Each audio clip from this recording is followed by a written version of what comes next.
Ever feel like the world is just moving at warp speed? I mean, new headlines constantly emerging every single day. Oh, absolutely. It's genuinely tough to keep up, let alone, you know, deeply understand all the interconnected forces shaping our lives. Yeah.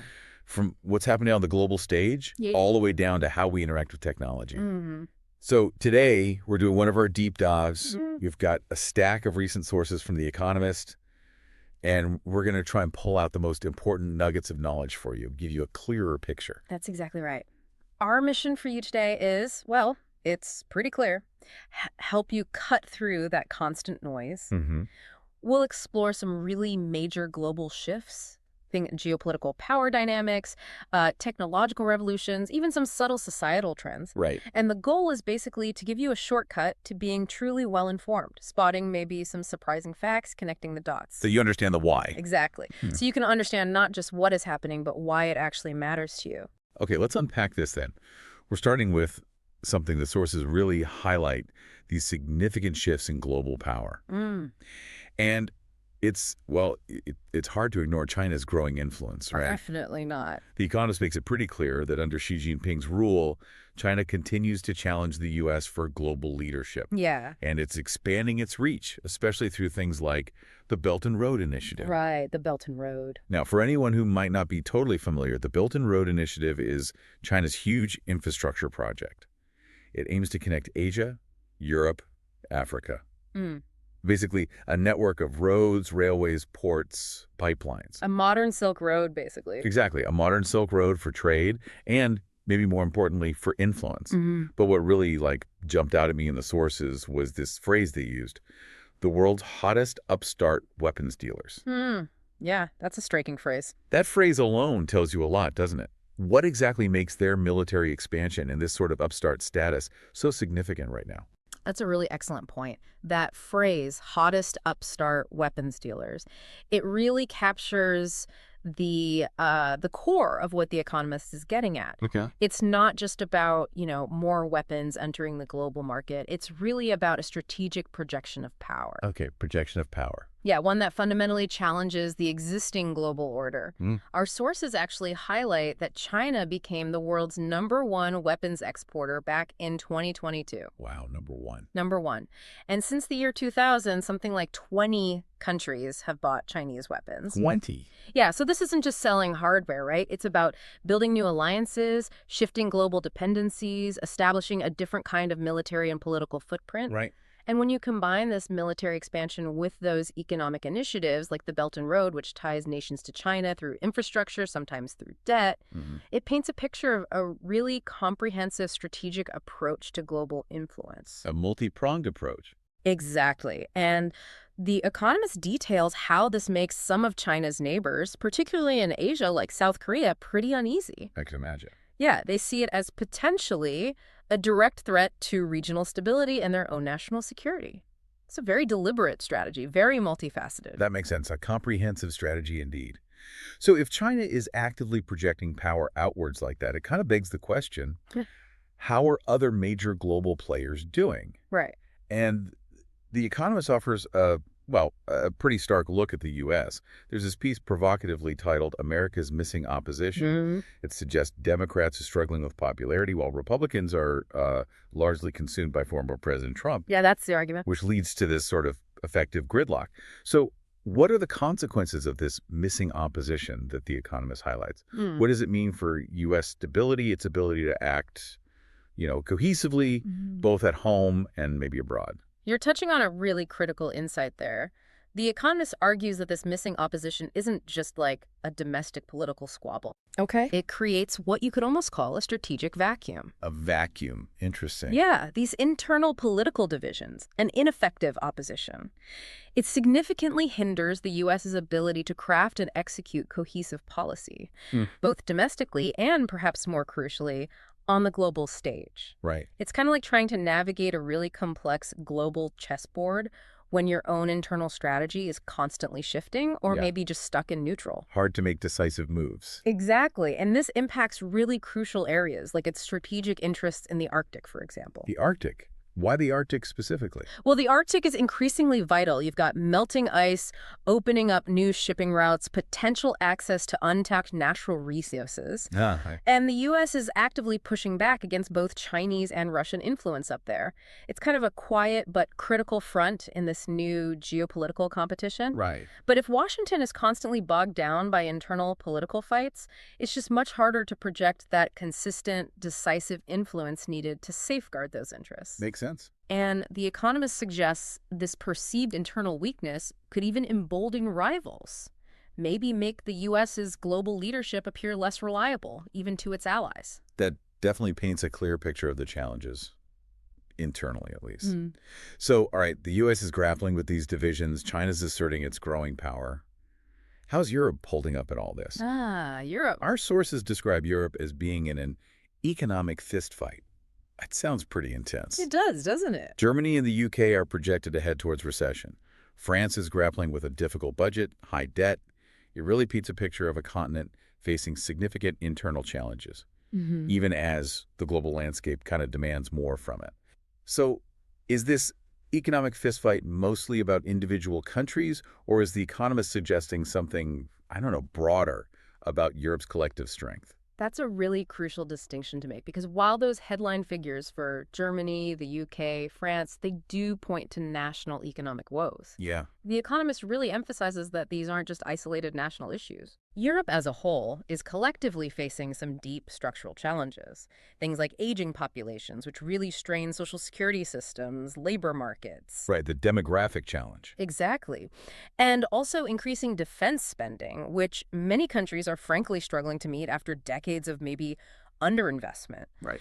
So this economic fistfight isn't just about individual nations struggling in isolation. It actually affects Europe's collective strength, its capacity to act as a unified global force. I see. Their individual economic health directly impacts their collective geopolitical clout. It influences everything from trade negotiations to, say, their ability to respond to security threats on their borders. So internal weakness translates outward. Precisely. The sources are really indicating a serious period of maybe introspection and potential struggle for Europe to maintain its position and influence in this rapidly shifting world order. It really highlights how interconnected the economic health of individual members is to the overall strength of the bloc. Absolutely. It's a sobering assessment, really, for a continent that's played such a major global role historically. Okay, so given all these, let's call them traditional shifts in power, China's rise, U.S. internal stuff, Europe's economic struggles, it's fascinating to see how a new kind of power is emerging. Technological dominance. Yes, the tech factor. And our sources from The Economist show China is making absolutely massive moves in AI. Huge state-backed investments.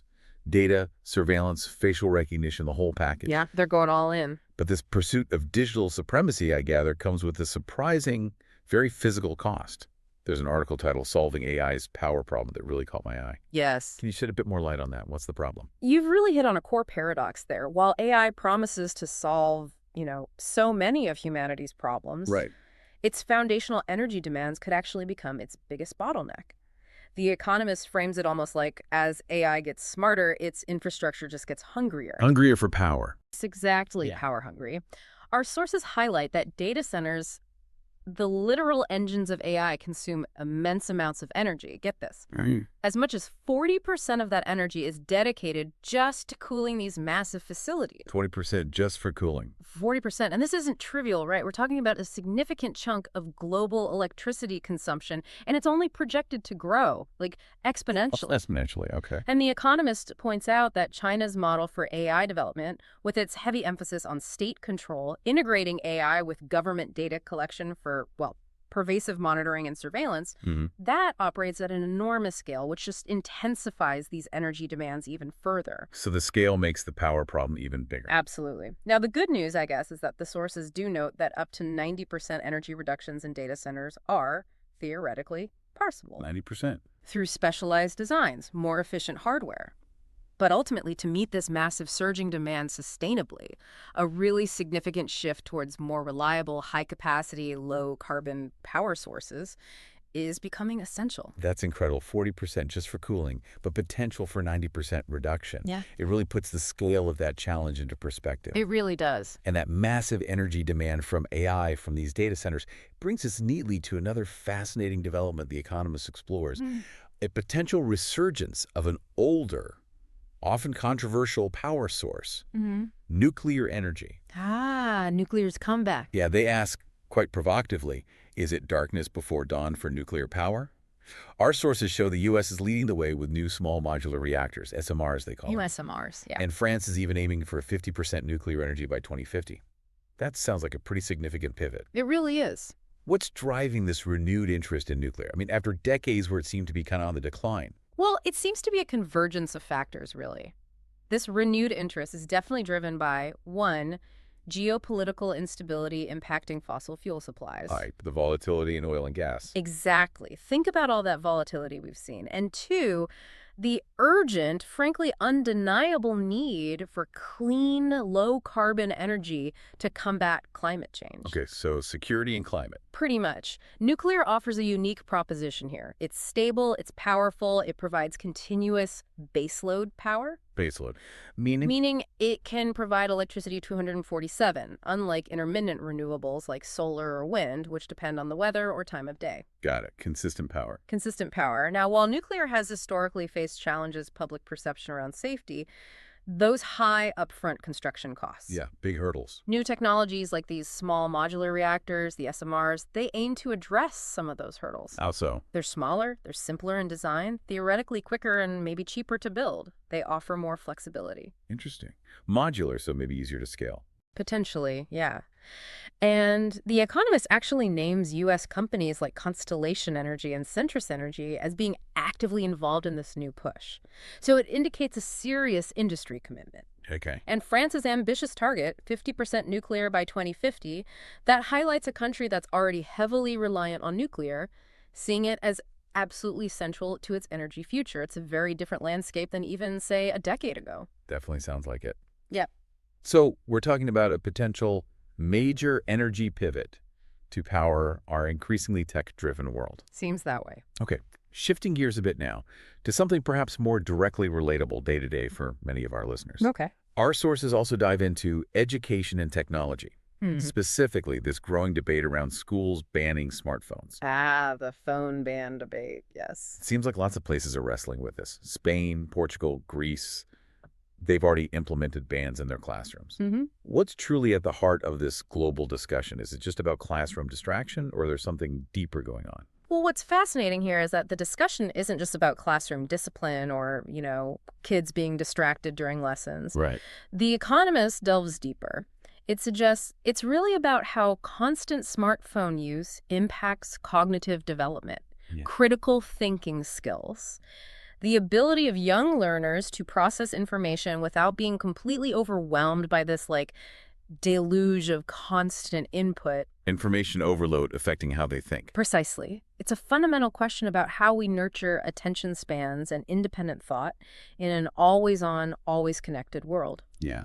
The sources suggest, and this is quite striking, that as many as 20% of 10 to 16-year-olds struggle to cut through the noise and think independently because of their smartphone use. 20%, that's a lot. It is a lot. You could almost think of it like trying to run a marathon while you're constantly checking your phone. Okay, yeah. It's distracting, it drains your mental energy, and you kind of lose sight of the finish line, Makes sense. And this has really significant long-term implications for our societies. It impacts how future generations learn, how they innovate, how they engage with complex information. It's really prompting a critical reevaluation of the role personal tech should play in those formative learning environments. Wow, 20% struggling to think independently just because of phone use. That statistic alone is incredibly impactful. It really makes you think. It does. So, okay, what does all this mean for you, our listener? We've just navigated a truly complex landscape here, from those big shifts in global power, China, the U.S., Europe, to the immense energy demands of AI, the potential future of nuclear power, and even the everyday impact of smartphones in schools. It's a lot to cover. It is. And these aren't isolated events, are they? They're all interconnected threads in this larger, intricate tapestry. They're influencing your world in ways both big and small. Absolutely. From, the price of goods you buy, the security of nations, right down to how you or maybe your children learn and think. Indeed. And our goal for you, the learner, is really to empower you to move beyond just the headlines, beyond that surface level news. Cut through the noise, like you said earlier. Exactly. By connecting these diverse insights, understanding the underlying forces at play, you gain a more nuanced, more holistic understanding of the fundamental shifts shaping our world. And this kind of contextual knowledge, it's just invaluable for critical thinking, for making sense of conflicting information, for truly feeling well-informed rather than, perpetually overwhelmed by the sheer volume of daily news. Right. Feeling informed, not just overloaded. Precisely. It allows you to maybe anticipate trends, understand the underlying causes rather than just the surface effects, and ultimately engage more deeply and meaningfully with the world around you. What an incredible journey that was. Through some incredibly dense but really important topics. It covered a lot of ground. It really did. From the shifting global order to those subtle yet profound ways technology is reshaping our daily lives. This deep dive has offered a truly comprehensive look at some critical issues, all thanks to the sharp insights from The Economist. It's always fascinating to see how they connect these different pieces. Absolutely. So as we conclude this deep dive, maybe here's a provocative thought to leave you with. Okay, let's hear it. In an era where both geopolitical power and technological progress are accelerating at just unprecedented rates, how might the lessons we've discussed today, lessons about balancing influence, innovation, and crucially, well-being, how might they redefine not just what we consider progress, but also how societies fundamentally adapt and thrive in the coming decades? Wow. That's definitely something to ponder. How do we balance it all? Something for you to mull over and maybe explore on your own?